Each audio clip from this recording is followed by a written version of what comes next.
Hello guys. Welcome to Shreeji study point में आपका स्वागत है। चलिए आज बात करेंगे आधुनिक इतिहास की। जैसा कि सभी को पता है, बीते हुए काल को इतिहास कहते हैं और इसमें इसे 3 भागों में बांटा गया है: प्राचीन इतिहास, मध्य इतिहास, आधुनिक कालीन इतिहास। तो चलिए हम सेशन स्टार्ट करते हैं आधुनिक कालीन इतिहास के बारे में।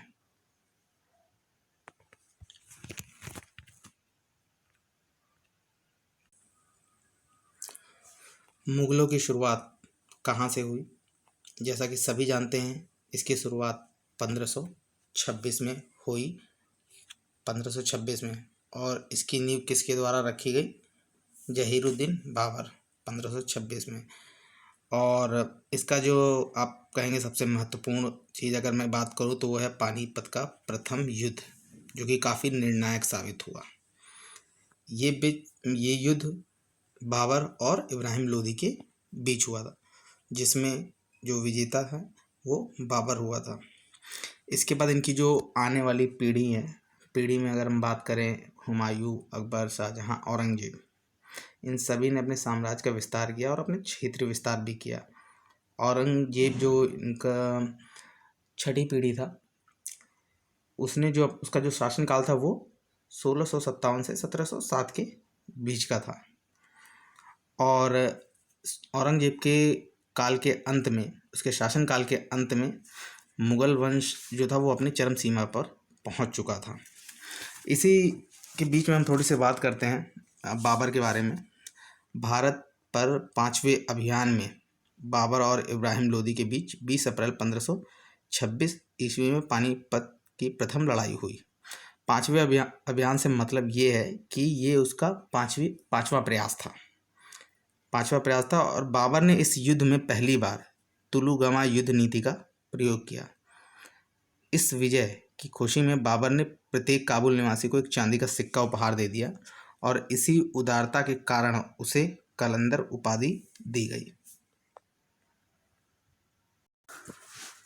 जैसा कि मैंने बताया, आधुनिक इतिहास काल की शुरुआत मुगल वंश के अंत में स्टार्ट हुई। अंत मीन्स जो शासनकाल था औरंगजेब का 1657 से 1707। तो ऐसा नहीं है कि स्टार्टिंग में ही उसके जो पतन का कारण था वो शुरू हुआ। जब काफ़ी समय बीत गया और जब इसका अंत समय आया, तब ये शुरुआत हुई इसके अंत की। और इसका मूल कारण क्या था? कमज़ोर निशक्त उत्तराधिकारी, जिसके कारण क्षेत्र विस्तार और साम्राज्य की शक्ति को बढ़ाने की बजाय उसे कमज़ोर कर दिया। ऐसा क्यों हुआ? इसका जो कारण है वो औरंगजेब की सामाजिक धार्मिक नीतियाँ थीं, जो उसके पूर्वजों के विपरीत असहिष्णु और कट्टरता से प्रेरित थी। तो चलिए हम थोड़ा सा बात कर लेते हैं औरंगजेब के बारे में कि उसने जो नीतियाँ थी वो किस प्रकार की नीतियाँ बनाई थी, ताकि आपको ये कॉन्सेप्ट क्लियर हो जाए। औरंगजेब या आलमगीर, औरंगजेब के 2 नाम थे, एक तो औरंगजेब और दूसरा नाम जो दिया गया वो आलमगीर था। ये नाम उसे प्रजा द्वारा दिया गया। यह शाही नाम, जिसका अर्थ होता है विश्व विजेता, जिंदा पीर, शाही दरवेश इत्यादि नामों से पुकारा जाता है। भाई उनकी प्रजा ने जो नाम दिया वो आलमगीर था। और उन्हें और भी डिफरेंट काइंड ऑफ नेम, जैसे आप कह सकते हैं अलग अलग नामों से भी पुकारा जाता था, जिंदा पीर, शाही दरवेश इत्यादि। औरंगजेब ने पूरे साम्राज्य पर फतवाए आलमगीरी, शरीयत या इस्लामी कानून पर लागू किया। पूरे साम्राज्य पे जो उन्होंने जो नियम और कानून बनाए वो शरीयत और इस्लामिक कानून के अकॉर्डिंग तैयार किए, जिसमें गैर मुस्लिमों पर अतिरिक्त कर लागू करने वाला वो पहला मुसलमान शासक था। मुगल उनके शासनकाल में उसके दरबारियों में सबसे ज़्यादा हिंदू थे और सिखों के गुरु तेग बहादुर को दारा शिकोहा के साथ मिलकर बगावत के जुर्म में मृत्युदंड दिया। तो ये इस तरीके की जो नीतियां औरंगजेब ने बनाई, इस तरीके की जो कार्य किए, इसने उनके साम्राज्य को या उनकी सत्ता को बहुत कमज़ोर किया। तो ये सारे जो कारण है, ये छोटे छोटे कार्य मिलके एक बड़ा रूप लिया, जिसने मुगल वंश के अंत की नींव रखी।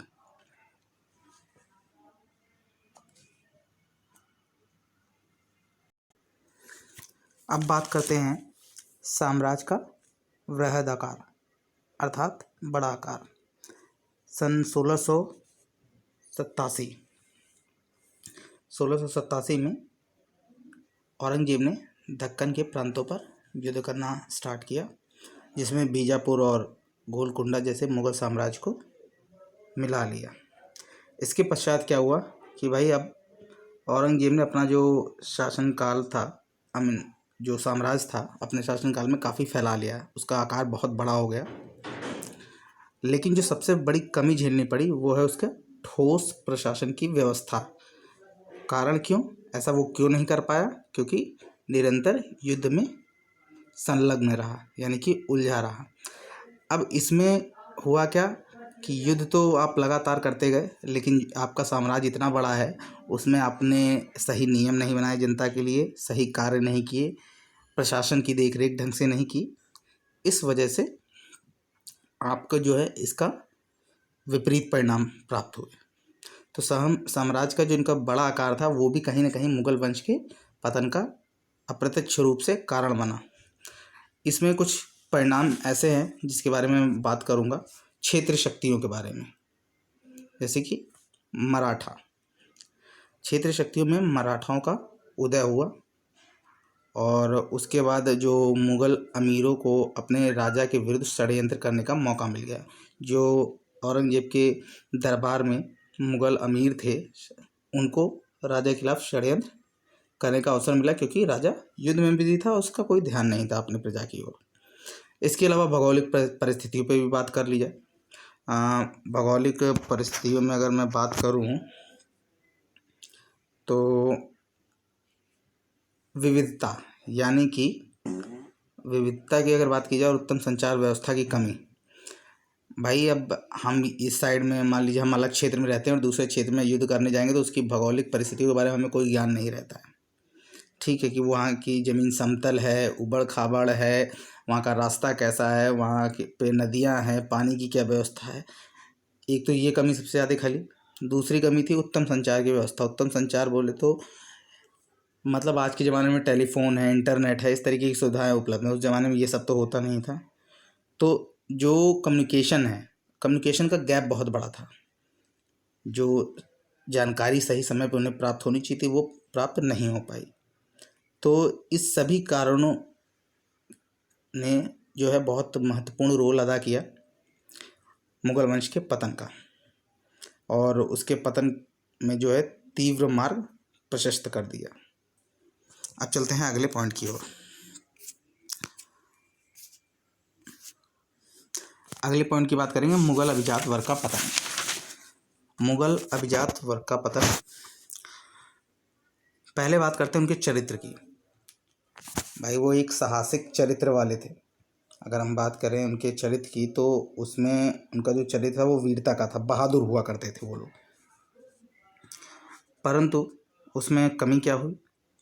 अत्यधिक धन जो है वो हमेशा उसके कुछ पॉजिटिव और कुछ नेगेटिव परिणाम निकल के आते हैं।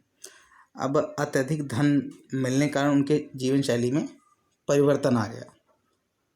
कैसे? अत्यधिक धन जो है उसमें उन्होंने विलास, कामचोरी, उत्तरदायित्व का वहन करना, उत्तरदायित्व का जो वहन होता था समाज के प्रति वो तो छोड़ दिया, कामचोरी भी होने लगी, कोई काम नहीं होता था और विलास भोग में विलीन रहने लगे। तो ये सब जो मूल कारण रहे मुगल अभिजात वर्ग यानी अमीर वर्ग के पतन के। इन सभी खराब आदतों के कारण उनका पतन हो गया। कुछ अमीर वर्ग जिन्हें आप सुयोग्य कह सकते हैं, सुयोग कह सकते हैं, अपने क्षेत्र की प्रशासनिक व्यवस्था और उसका विकास बहुत ही ईमानदारी से किया। ऐसा नहीं कि सारे ही अमीर वर्ग के जो लोग थे वो ही विलास में, कामचोरी में और उत्तरदायित्व का वहन नहीं करते थे। कुछ ऐसे भी थे जिन्होंने अपने प्रशासन को अच्छे ढंग से चलाया, अपने क्षेत्र का विस्तार किया, साम्राज्य का विस्तार किया। तो उसमें आप एक मुर्शिद कुली खां का भी नाम जो कि आपको आगे पढ़ने को मिलेगा। यहाँ पर इस पॉइंट को एंड करते हैं और आगे चलते हैं।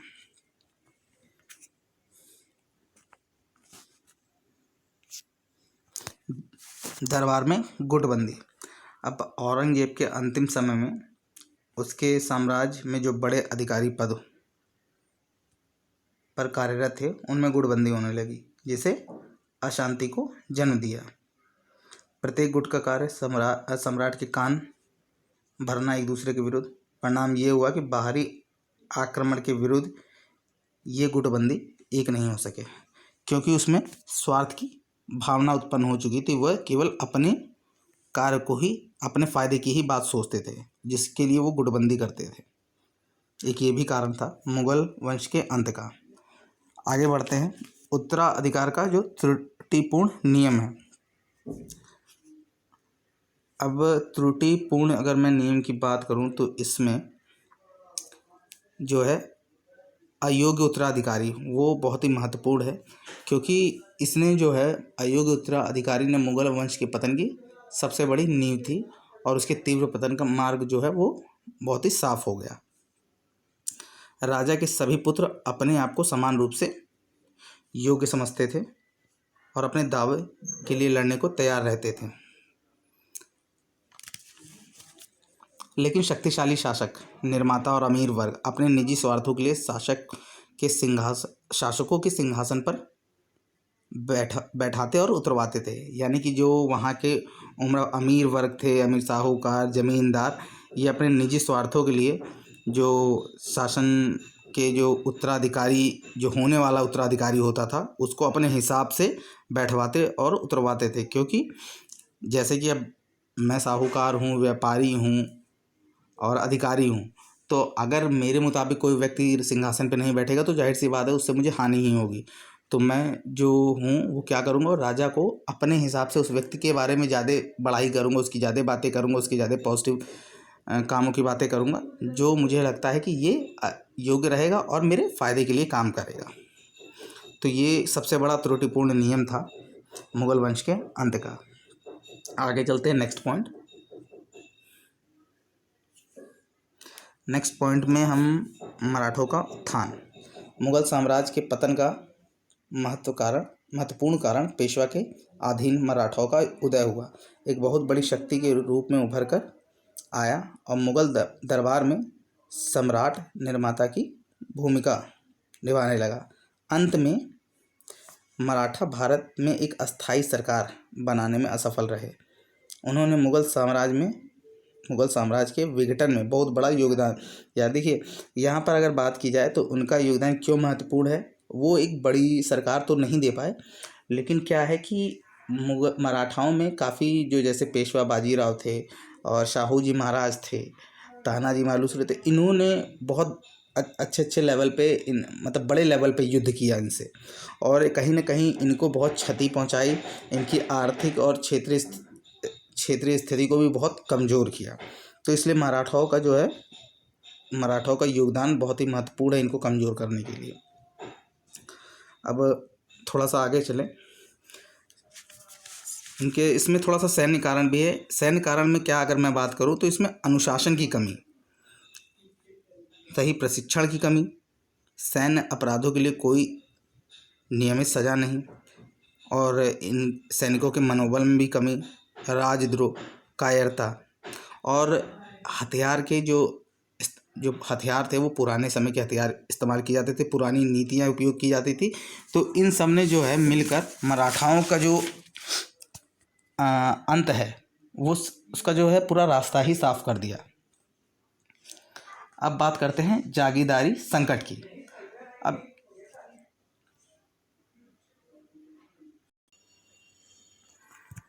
सैन्य कारण के बारे में मैं आपको पहले भी बता चुका हूँ कि क्या कमियाँ थी।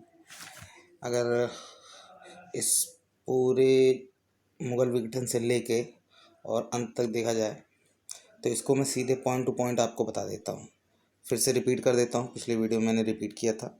अनुशासन की कमी, सही प्रशिक्षण का ना मिलना, सैन्य अपराध, कोई नियमित सज़ा नहीं। जो सैनिक होते थे जो अपराध करते थे उनके लिए कोई नियमित सज़ा नहीं थी। मनोबल की कमी, राजद्रोह, कायरता, पुराने हथियार और पुरानी युद्ध नीति, ये सारे जो हैं पॉइंट ये इसी के अंदर कवर किए हैं मैंने। अगर आप देखेंगे तो जो भी मैंने आपको पॉइंट टू पॉइंट बताए हैं वो सब इसी में आपको मिल जाएंगे। तो इसके बाद हम बढ़ते हैं अगले पॉइंट की तरफ। तो अगला पॉइंट है, इस पर बात करेंगे जागीरदारी संकट पे। तो जागीरदारी संकट पे हम बात करेंगे जी। औरंगजेब के शासन के अंतिम काल में प्रशासन को चलाने के लिए जो व्यय लगता था उसको पूरा करने के लिए उस व्यय को पूरा करने के लिए जो जागीरों की भूमि होती थी वो खालिसा भूमि में परिवर्तित कर दी जाती थी या कर दिया गया। तो इससे क्या हुआ, स्थिति ये पैदा हो गई कि प्रशासन जो है वो बहुत ही कमज़ोर हो गया। अब कमज़ोर हो गया तो उसमें क्या हुआ कि जागीरों की जो आय और व्यय में इतना अंतर आ गया कि उनकी सैन्य स्थिति जो है वो बहुत ही ज़्यादा कमज़ोर हो गई। तो इस तरीके से जागीरदारी संकट उभर कर सामने आया, क्योंकि जो प्रशासन को चलाने में खर्च लगता था, जो भी पैसे लगते थे, उसके लिए उन्होंने जागीरों की भूमि को, मतलब शाही भूमि में आप कह सकते हो, या मुगल जो शासन था उसकी भूमि में परिवर्तित कर दिया गया, यानी उसका अधिग्रहण कर लिया गया। और उसके बाद स्थिति यह पैदा हुई कि प्रशासन कमज़ोर हो गया, क्योंकि क्या होता है कि जागीरों को आय कहाँ से प्राप्त होती है, उनकी भूमि से, उनको उसके द्वारा जो व्यापार कर, ये इसी सबसे आय प्राप्त होती है। उनकी भूमि चली गई। अब उनकी भूमि चली गई तो भाई जाहिर सी बात है कि जागीरदार जो है वो धीरे धीरे ख़त्म होने लगे। तो इस तरीके से जागीरदारी संकट आ गया। अब अगले पॉइंट की तरफ चलते हैं। अगले पॉइंट में बात करेंगे आर्थिक कारण की। आर्थिक कारण में शाहजहाँ के समय कर की दर को उत्पादन के आधे हिस्से तक बढ़ा दिया गया। इसका मतलब क्या था कि अगर मान लीजिए 100% कोई उत्पादन होता है तो उस पर जो कर लगता था उसको 50% तो कर ही लग जाता शाहजहाँ के समय में। तो इस पे इनका दिक्कत क्या हुई, दिक्कत के बारे में बात करेंगे, जिसके फलस्वरूप आर्थिक बोझ साम्राज्य के संसाधनों पर पड़ा। भाई अब कर ज़्यादा देना पड़ेगा तो उसके लिए अब क्या होगा, जो लोगों के पास संसाधन होंगे उसको या तो बेचा जाएगा या फिर मतलब किसी अन्य तरीके से उस पर बोझ पड़ना ही पड़ना है, क्योंकि उनके पास कोई और ऑप्शन नहीं होता कर चुकाने के लिए। लेकिन बात की जाए औरंगजेब की, तो लगातार औरंगजेब दक्षिण में युद्ध करता रहा। ऐसा बोला भी जाता है कि 27 सालों तक लगातार युद्ध करता रहा। अब 27 सालों तक कोई युद्ध करेगा तो उसका जो कोष है, यानी कि जो खजाना है, वो खाली हो जाएगा। तो इससे क्या इम्पैक्ट पड़ा, इससे इम्पैक्ट पड़ा मुगल साम्राज्य को का जो है वित्तीय दिवालियापन आ गया। अब वित्तीय दिवालियापन कैसे, लगातार युद्ध के कारण व्यापार, कृषि, उद्योग सब नष्ट होता गया। और औरंगजेब की मृत्यु के बाद उनका जो सरकारी खजाना था वो पूरा का पूरा खाली हो चुका था। और उसके बाद इसी काल में एक नई नीति आई जिसे कहते हैं टैक्स फार्मिंग प्रणाली। अगर आप इसमें देखेंगे ये, तो यहाँ पर ये देखिए, मतलब इस प्रणाली का मतलब क्या होता था, जो निजी नागरिक होते थे उनके समूहों को कर राजस्व संग्रहण यानी कि कर वसूलने की जिम्मेदारी को उनका जो कर है वसूलने के लिए उनका सहारा लिया गया, जो निजी नागरिक उनके समूह होते थे। अब इस पद्धति से उनके मुगल वंश को ज़्यादा लाभ तो नहीं हुआ, बल्कि स्थिति और ज़्यादा खराब हो गई। चलते हैं अगले टॉपिक पे। अगला टॉपिक है सामाजिक कारण। ये थोड़ा सा क्रूशल है कि इसका बहुत महत्वपूर्ण रोल है। आज की डेट में उदाहरण ले लीजिए कि सरकार कोई भी हो, लेकिन अगर वो किसी की धार्मिक भावनाओं का ख्याल नहीं रखेगा, धर्म के आधार पर अगर भेदभाव किया जाएगा तो जाहिर सी बात है वो सत्ता ज़्यादा समय तक चल नहीं सकती। सिंपल सा फंडा है। तो सामाजिक कारण में क्या प्रॉब्लम थी मैं आपको बता देता हूँ। अब मुगल वंश मुगल वंश जैसे सभी जानते हैं कि वो इस्लाम धर्म को फॉलो करते हैं, तो उनका जो नीति और जो शासन रहा वो हमेशा दूसरे धर्म के विरुद्ध रहा। अब भारत में जो बड़ी संख्या है वो हिंदुओं की है, तो हिंदुओं के साथ हो रहे अत्याचार ने सामाजिक संतोष को बढ़ा दिया, क्योंकि धार्मिक स्वतंत्रता और सहिष्णुता के अभाव के कारण भी लोगों में एक रोष की भावना हो गई। और उनके साथ जब धर्म के आधार पर भेदभाव किया जाएगा, जाहिर सी बात है लोगों के अंदर क्रोध होगा, गुस्सा होगा। सभी गैर मुस्लिमों पर कर लगा दिया गया था। अब कर की बात करें तो कैसा कर? सभी मुस्लिमों पे कर लगा दिया था, आप कह सकते हो जजिया कर। अकबर के टाइम में ये जजिया कर हटा दिया गया था, बट औरंगजेब ने दोबारा ये कर लागू कर दिया। जजिया कर होता क्या है, जो गैर मुस्लिम होते हैं वो अपने जो भी धार्मिक स्थलों पर जाते हैं उन्हें ये कर देना पड़ता था, इसी को जजिया कर कहते हैं।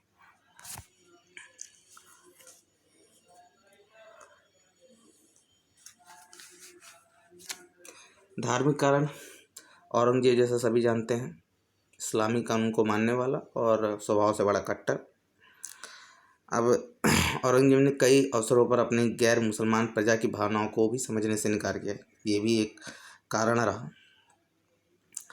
अब इसमें क्या हुआ कि जैसे जैसे समाज में उसके बनाए गए नियम और प्रशासन लागू किए, जैसे उसने धीरे धीरे क्या हुआ, समाज में अलग अलग धर्मों के जो लोग होते थे उनके बीच असंतोष बढ़ गया, बहुत ही ज़्यादा असंतोष हुआ। तो वो खुश नहीं थे उनके नियमों से, उनके राज के चलाने के तरीके से, जो कानून बनाए उससे। तो उस नीति के कारण क्या हुआ कि जो छोटे छोटे क्षेत्रीय दल वो उभर कर सामने आए, जैसे सतनामी, बुंदेल, जाट, ये सब ने क्या किया, इनके इतना असंतोष बढ़ गया कि इन्होंने विद्रोह चालू कर दिया। और इस धार्मिक नीति के कारण जो पूरा हिंदू वर्ग था वो उनके खिलाफ हो गया और वो पूरे राजनीतिक तौर से मुगल वंश के विरुद्ध हो गए।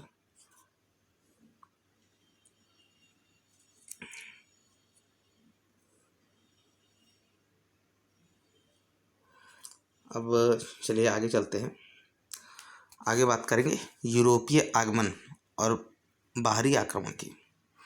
बाहरी आक्रमण क्या है और यूरोपीय आगमन क्या है? एक तरीके से देखा जाए एक दूसरे के पूरक, क्योंकि यूरोपीय यानी कि ब्रिटिश साम्राज्य, ये इन्होंने मतलब एक अलग ही रणनीति अपनाई। ये बाहर से आए और इन्होंने जो मुगल साम्राज्य के दोबारा उदय होने की जो एक कहते हैं कि छोटी सी किरण, वो भी नहीं बची, वो भी उन्होंने समाप्त कर दी। कैसे, इसको जानते हैं। नादिर शाह 1739 में नादिर शाह के आक्रमण के मरणोपरांत मुगल राज्य को बहुत आघात पहुंचा। राजकोष पूरा रिक्त हो चुका था। सैनिक दुर्बलता मैंने आपको पहले ही एक्सप्लेन किया है कि क्या क्या उनकी नीतियाँ थी जिससे उनकी सैनिक दुर्बलता बहुत ज़्यादा बढ़ गई। जो लोग यानी कि पहले क्या था, मुगल साम्राज्य जब स्ट्रांग था, मजबूत था, तो लोग उनके नाम से भी डरते थे, कोई सिर भी उठाने की हिम्मत नहीं करता था। बाद में क्या हुआ कि जब ये सारी चीज़ें वो कमज़ोर होने लगे तो सत्ता के खिलाफ लोग अवहेलना करने लगे, यानी खुलकर बातें करने लगे। अब धीरे धीरे 18वीं शताब्दी का काल आ गया, यानी समय आ गया। उस समय अंग्रेजों का आगमन हुआ, यानी यूरोपीय, वो यूरोप से आए थे इसलिए उन्हें यूरोपीय भी कहते हैं। अब 18वीं शताब्दी में सामंतशाही का बोलबाला हो गया। सामंतशाही के यूरोपीय कंपनियां जो थी वो सैनिक सामंत बन गई। वो भारतीय रजवाड़ों से व्यापार और सैनिक सत्ता से आगे निकल गई। इसमें जो उनकी कंपनी थी, इंग्लिश में ईस्ट इंडिया कंपनी के नाम से मशहूर थी। और इंडिया कंपनी ने क्या किया, पहले अपने आर्थिक स्थिति को मजबूत किया, मेल जोल बढ़ाया और जो सामंत रजवाड़े थे उनके साथ व्यापार किया। व्यापार करके धीरे धीरे उन्होंने तराई क्षेत्रों पे, गंगा के क्षेत्रों पे और भी दक्कन के क्षेत्रों पे अपनी पकड़ को मजबूत कर लिया और विस्तार को भी जारी रखा। साथ साथ धीरे धीरे उन्होंने राजनीतिक तौर पर भी अपना कब्जा कर लिया और समय बीतने के साथ साथ पूरे भारत पर उनकी पकड़ मजबूत हो गई और मुगल साम्राज्य का पूरी तरह अंत हो गया।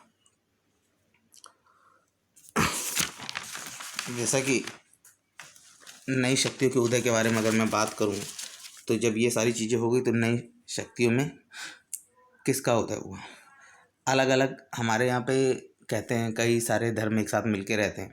तो और यहाँ पर सबसे बड़ी बात यह है कि हिंदू धर्म में ही अगर देखा जाए तो हर क्षेत्र में अलग अलग कास्ट का सिस्टम था। तो अलग अलग तरीके के लोग मतलब कास्ट के लोग पाए जाते थे। जैसे पंजाब में क्या है, पंजाब में सिख लोग अधिकतर पाए जाते हैं और वो सिख धर्म को फॉलो करते हैं।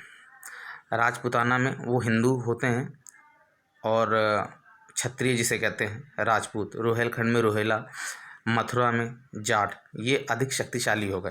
क्षेत्रीय दल थे, धीरे धीरे जैसे जैसे मुग़ल साम्राज्य कमज़ोर होता गया, धीरे धीरे इनकी शक्तियाँ भी बढ़ती गईं। और मुग़ल साम्राज्य जस्ट ख़त्म होने से पहले जो राज्य बहुत ही ज़्यादा मजबूत हो गए थे, जो क्षेत्रीय शक्तियाँ बहुत ही ज़्यादा मजबूत हो गई थी, उन्होंने अपनी स्वतंत्रता पहले ही अपनी स्वतंत्रता की घोषणा पहले ही कर दी थी। बंगाल, अवध, हैदराबाद, ये इसके उदाहरण हैं। अब मुगलों के पतन के क्या परिणाम हुए। परिणाम सिंपल सा आपके सामने है। परिणाम की मैं बात कर देता हूँ। ब्रिटिश शासन के लिए भारत के द्वार खुल गए। भाई जो करंट यानी वर्तमान में जो सत्ता थी मुग़ल की, वो राजनीतिक आर्थिक रूप से कमज़ोर हो गई।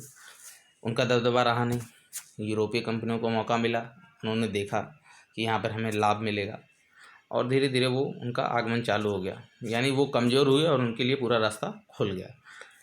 भारतीयों को एक सूत्र में बांधने वाली कोई प्रणाली रही नहीं। सभी क्षेत्रीय दल बटे हुए थे, क्योंकि सबकी अपनी अपनी एक सोच थी। किसी शायद हो सकता है दूरदृष्टि की भी कमी रही हो, क्योंकि उनमें शायद ये भावना नहीं थी कि अगर एक साथ होकर वो इस अन्याय के खिलाफ लड़ेंगे तो उन्हें जीत जल्दी मिल जाएगी। ऐसी कोई सोच थी नहीं उनके पास। तो एक सूत्र में बनने वाली कोई प्रणाली भी नहीं थी।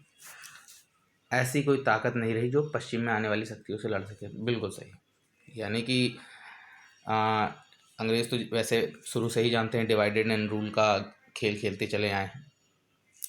तो पश्चिम से आने वाली शक्तियों से वो क्यों नहीं लड़ पाए, क्योंकि सभी क्षेत्रीय दल आपस में बटे हुए थे। कोई ऐसा उन सभी क्षेत्रीय राजाओं में मतलब एक ऐसा कोई, जैसे आज की डेट में क्या है, हर राज्य में अलग अलग सरकारें होती हैं, बट एक सरकार चलती है जिसे केंद्र सरकार कहते हैं, उसका एक ही राजा होता है, जिसे हम आज प्राइम मिनिस्टर कहते हैं। तो देश में जब भी किसी प्रकार की ऐसी स्थिति आ जाए तो सब कुछ उसके अंडर में चला जाता है। तो सेम चीज़ यहाँ पर भी देखने को मिलती है। उस समय ऐसा नहीं था। उस समय कोई सुपर पावर यानी एक केंद्रीकृत जो है राजा नहीं था, जो सबको आपस में मिलाकर और उनकी तरफ से युद्ध करे, लड़े उनके अधिकारों के लिए। अब बात करते हैं स्थानीय राजनीतिक आर्थिक शक्तियों के प्रभाव क्षेत्र का विस्तार करने लगे। अब जब यूरोपियन आए तो उन्होंने ऐसा नहीं कि वो आते ही उन्होंने युद्ध किया, उन्होंने अपनी पहले शक्तियों को मजबूत किया। पहले उन्होंने व्यापार किया, व्यापार करके आर्थिक लाभ कमाया। जब आर्थिक से मजबूत हो गए तो धीरे धीरे वो राजनीतिक में उन्होंने अपना हस्तक्षेप करना चालू कर दिया, फिर उसमें अपनी पकड़ मजबूत कर ली। जब वो राजनीतिक और आर्थिक दोनों रूप से तैयार हो गए फिर उन्होंने अपना क्षेत्र विस्तार करना स्टार्ट कर दिया। कई रियासतें स्वतंत्र हो गई, बंगाल, अवध, हैदराबाद। मैंने पहले भी बताया कि जब क्षेत्रीय शक्तियों का उदय हुआ और मुगल वंश में कोई मजबूत शासक रह नहीं गया, तो धीरे धीरे जो क्षेत्रीय शक्तियाँ जिन्होंने अपने क्षेत्र पे काफ़ी मजबूती प्रदान कर ली थी, वो इस स्थिति में आ चुकी थी कि वो युद्ध लड़ सके। उन्होंने पहले ही अपनी स्वतंत्रता की घोषणा कर दी। अब बात करते हैं निष्कर्ष की। अब निष्कर्ष ये निकलता है कि मुगल साम्राज्य का पतन और विघटन आर्थिक, सामाजिक, राजनीतिक माफ़ी चाहूँगा राजनीतिक संगठनात्मक कारणों से हुआ। अकबर की जो नीतियाँ थी वो विघटन के तत्वों पर कुछ समय तक प्रभावशाली नियंत्रण रखा जा सका। मतलब उसकी जो नीति थी और राजाओं से थोड़ी बेहतर थी। उसने कुछ समय तक जो उसके प्रशासन था उस पर नियंत्रण रखा है, लेकिन समाज व्यवस्था में कोई मूलभूत परिवर्तन कर पाना बहुत ही जटिल था। नीतियाँ तो ठीक थी बट आप इतना ज़्यादा परिवर्तन वो भी नहीं कर पाए जो कि होना चाहिए था। औरंगजेब आप कह सकते हो शुरू में तो वो ठीक था, क्योंकि उसने अपना राजनीतिक क्षेत्र विस्तार दोनों किया, किंतु उसमें दूरदृष्टि की कमी थी। तो ये आप कह सकते हो एक अयोग्य उत्तराधिकारी बाद में ये साबित हुए। शुरुआत में तो मजबूती थी, लेकिन बाद में ये अयोग्य साबित हुए। इस व्यवस्था में मूलभूत परिवर्तन करने के लिए औरंगजेब में राजनीतिक योग्यता और दूरदर्शिता दोनों की कमी। देखिए यहाँ पर लिखा हुआ है, राजनीतिक योग्यता और दूरदर्शिता दोनों की कमी। ऐसी नीतियों के पालन में भी असमर्थ रहा जिनसे परस्पर विरोधी तत्वों पर कुछ समय के लिए रोक लगाई जा सके। इस प्रकार औरंगजेब न केवल परिस्थितियों का शिकार था, बल्कि स्वयं उसे ऐसी परिस्थितियों को जन्म देने में योगदान दिया जिनका वह खुद ही शिकार हुआ। ऐसी नीतियाँ और जो प्रशासन को चलाने के लिए जो अच्छी नीतियों की ज़रूरत थी वो तो वो कर नहीं पाया, और उसका क्या है नेगेटिव रिजल्ट, यानी नकारात्मक परिणाम मिले। वो नकारात्मक परिणाम का प्रभाव क्या हुआ कि उसकी जो सत्ता थी वो खुद ही धीरे धीरे कमज़ोर होती चली गई। धन्यवाद।